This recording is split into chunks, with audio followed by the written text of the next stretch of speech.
Hi creatives, and welcome back to Agency Academy. I'm really excited to be talking about scope creep today because it's kind of the mission of my company to end scope creep. And scope creep, so scope is just the amount of work that you've agreed upon with your client in the beginning of a project. And scope creep is when slowly but surely your client is asking for a little bit more, a little more revision, just another add-on or just another color change. And you don't feel like it's big enough to tell them, hey, that's not, what we agreed upon, I need to be paid more. And so it slowly creeps and creeps into a bigger project and you're losing your profit margin, you're feeling unexcited, you're just waiting to be able to finish off.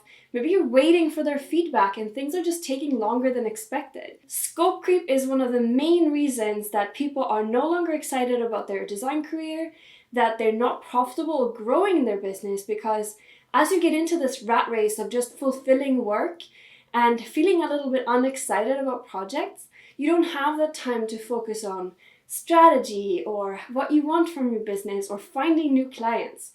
So scope creep for me is kind of like this umbrella of big problems that happen in your business. But the great news is scope creep can actually be prevented by you. And the way we're going to do this is we're going to be planning, we're going to be partnering with our clients instead of seeing them as kind of the enemy, because they have lots of information in their business, they want to do well, but it's when we start to let them add these little things and we're not putting our foot down, either because it feels difficult to do, but also because maybe we didn't put any clear rules in the beginning. So it feels like, oh, but I never really told them how many rounds of revisions, for example. So today I'm going to be talking about the ways that we can prevent scope creep so that you can feel excited about your business, make it profitable, and create an environment where you partner with your clients, get referrals, and just create a business that you love. The main cause of scope creep is just simply a lack of clarity. You somehow have not completely agreed with your client or even within your team exactly what the project should include. There's a couple of different categories of things that are important to agree upon up front. And so I'm going to be talking about these different things today, and I've also added a little checklist at the bottom that you can download from the description, which has all of the different things you want to make sure that either your proposal or your onboarding or those initial discussions, you should have something where your client sees all of these different things listed out and described in the beginning before they sign on the dotted line and send you the first payment, so that you're on the same page with this. And so go and check out the description after the video, download that checklist, and you'll be sure to be covered in all of those situations. So the very first one is timelines and deadlines. So when we start out, it can feel like, okay, well, we need like 3 weeks for this, we need 2 weeks for this. And the best way to find that out is to actually, have projects and notice, oh, we needed more time at this stage, or, oh, this is fine, we can do this in this time or faster. But it's not just enough to have a sense of that for yourself, but if you agree upon these exact dates with your clients, and rather than saying, I used to say things like, 3 weeks.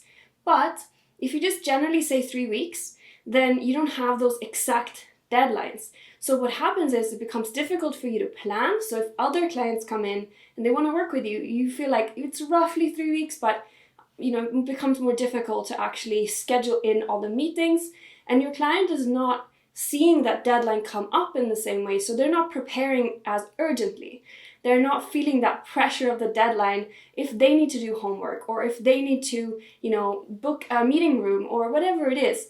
Having exact deadlines and agreeing upon the stages and the timeframes of things is super important, because things dragging out over time is one of the biggest reasons that you become difficult to be profitable in a creative business. The second reason that scope creep often happens is that you haven't clearly specified the number of revisions or what a revision means. Like, in some cases it's really clear. Like, they give you a bunch of feedback, you make those changes, that's a set of revisions.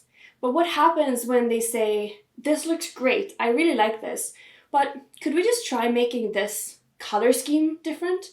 And then you make those changes and then they say, oh, great, could you just make the logo bigger? And then you get into this, system of revisions and revisions and revisions, and all of a sudden you're like, well, all of these individual things were 20 minutes, but actually answering those emails, making that change, exporting it, explaining it, having a phone call, it adds up to a lot of time if you have all these different minor changes. So I think the important thing is set a number of revisions. So I usually do 3. And then you also have to specify in your contract or in your proposal somewhere, or at least have a discussion with your client, what does it mean? What does one revision mean? And for me, I tend to say you can suggest changes or ask for changes at 3 separate occasions. So if you want to make the color a little different, you want to try a different font, and you want to have a different photo for your homepage, just list all those 3 things, and I'll make that as one round of revisions. But having all that at once, it saves you a ton of time. It makes your client have to think and focus. And actually, it makes their feedback a lot better. It makes it a lot more focused, because they don't feel like, oh, we can just try everything and experiment with everything. But they have to think about, what changes do I really need? And I need to put them in 3 rounds, if that's the number of rounds that you want to go with. The third reason that scope creep often happens is because you're waiting for something from your client. Maybe they needed to send you the copy for their website or their brochure or photos that a photographer they hired previously has taken for them. And maybe they need to send you their logo if you're building their website, or some print material. And so all of these different things where you're waiting for them to send you feedback, to send you files, it takes a lot of time, and it makes it really, really difficult for you to plan. You can't send the invoice yet because the project isn't quite finished, but your end of it is finished, sort of. So having a way to collect content really efficiently, and without you having to all the time come back to them in email chains and say, hey, how about this? We said we were going to send this over. How's it going? And then they keep saying like, oh, I'll ask this person who's responsible. It becomes a mess. And so that's actually why we built Kayla, which is the app that I've built, and which is the account that you're seeing. You're here on Kayla's YouTube channel. And essentially what we're doing through Kayla is you can just set up requests at the beginning of the project saying, I need your logos, I need your files, I need this. And then you assign it to the right person in the team, which you can just ask in the beginning. And we automatically collect that content for you. So, if you said the deadline is going to be on the 5th of June, we'll make sure that they get reminded if they don't send it on the 5th of June. And then you just, get a notification when everything is in, it's timestamped, organized, you can share it with your team. And so instead of having to search through email chains or, try to find all these ways to, this file is too big, I'm trying to get it through WeTransfer, all these things where things end up in different places. Instead, just have one process where you can just set it, forget it, we'll let you know. And so I really would love if you check out Kayla, because it really I built it because I needed it in my own business, and I think it could really help you as well. The next reason that scope creep is happening is because you've got too many cooks in the kitchen. If you've ever heard the term design by committee, that essentially means that instead of having one decision maker who is calling the shots on the design from the client's perspective, maybe you have a board. Maybe there's like 5 different people, and maybe not all of them are in every meeting. So maybe you go through this really clear process of saying, here's your target audience, here's the mood board, here's the final design. But then some people haven't been there for all the stages, and so they say, oh, but I don't really like yellow. Or, I don't know if this is the right decision for our company.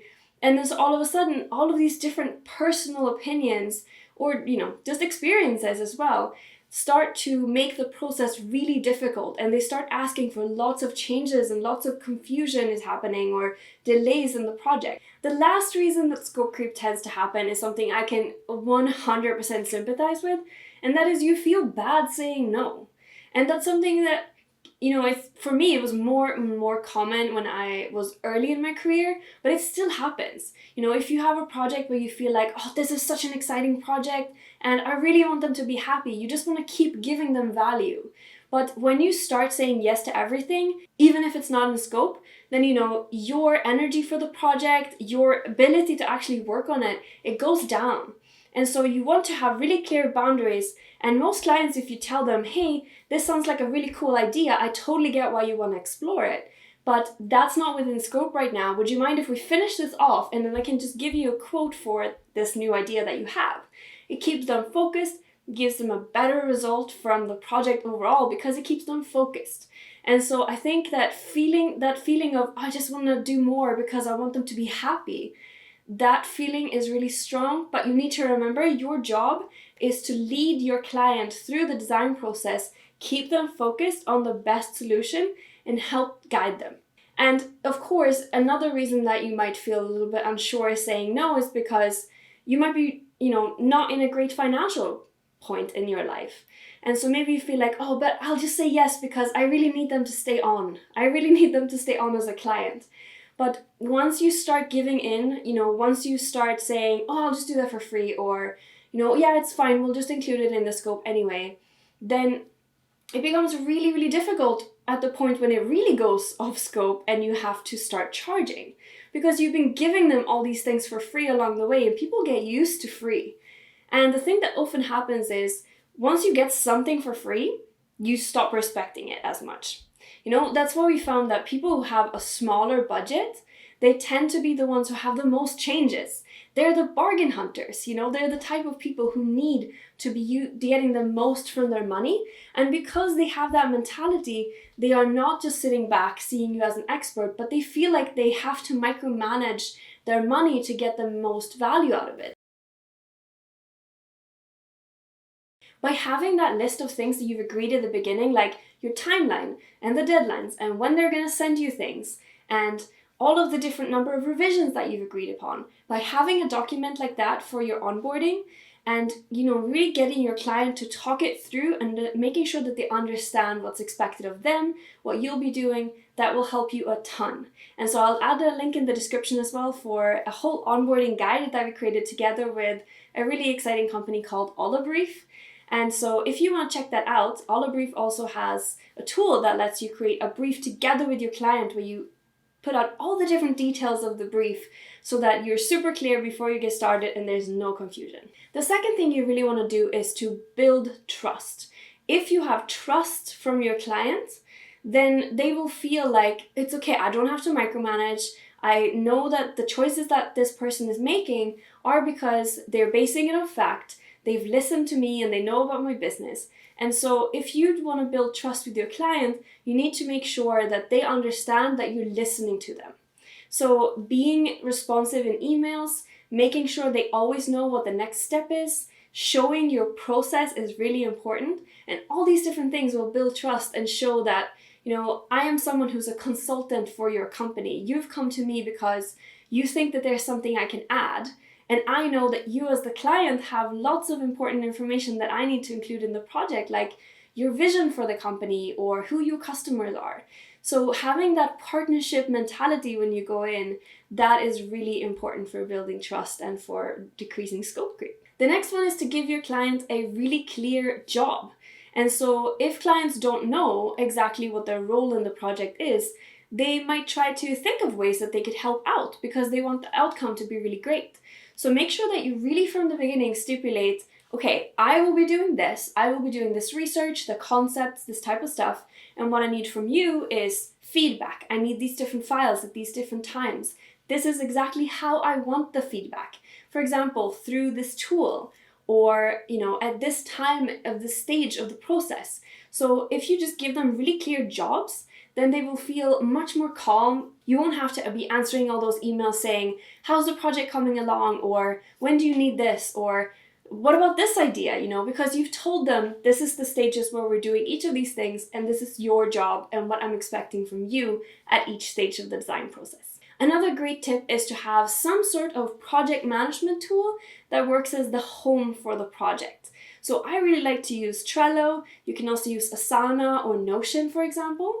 And the goal here is to invite your client in, have all those stages written out, perhaps even the different tasks that your client needs to complete, or just summarizing a little bit about what the goal of each stage of the project is. And you can put due dates and things like that, just so that you can say, here's what to expect. If you feel unsure, if you forget, if you onboard someone else onto your team while we're doing this project, you can just invite them to this board and see, okay, I understand from the beginning to end what the goal is, how it's going to happen, and who's involved, and when things need to be done. The very last thing, of course, is respect your time, respect yourself, and listen to what is actually happening in your business. Do you need more time for something? Do you need to put your foot down? And people are not going to fire you all the time because you actually stand up for yourself. If you put your foot down and you tell people, hey, this is something that is not within scope, but I can put a new proposal together for you. I have never had someone who said, oh, that's so disrespectful. People just say either, oh, okay, well, maybe we don't need it right now, which is fine, then we'll just keep going with the original scope. Or they'll say, oh, that sounds really good, and then you get more work.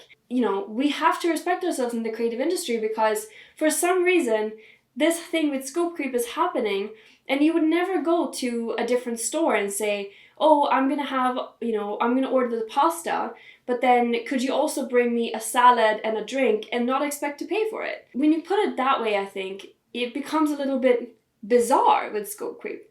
So make sure that you respect your own time, that you put your foot down in a very polite and excited way to your client, and it's actually a great way to get more work. One of the best ways to stop scope creep and get excited about your business and figuring out all these little kinks that you'll come across, because as you're going through this process, I'm sure that you'll think of ways that are like an edge case where you're like, oh, what about this occasion? What should I do? How should I deal with it? The best way to deal with it, I think, is to ask people who have been in the same situation. So I would love if you want to check out our Facebook group. You can also leave a comment to this video. So I hope this was really helpful. If you liked the video, like and subscribe, hit that notification button to get weekly videos about growing your business in the kind of creative industries and something that you love. And I look forward to seeing you next time. Good luck with your project and see you soon. Bye!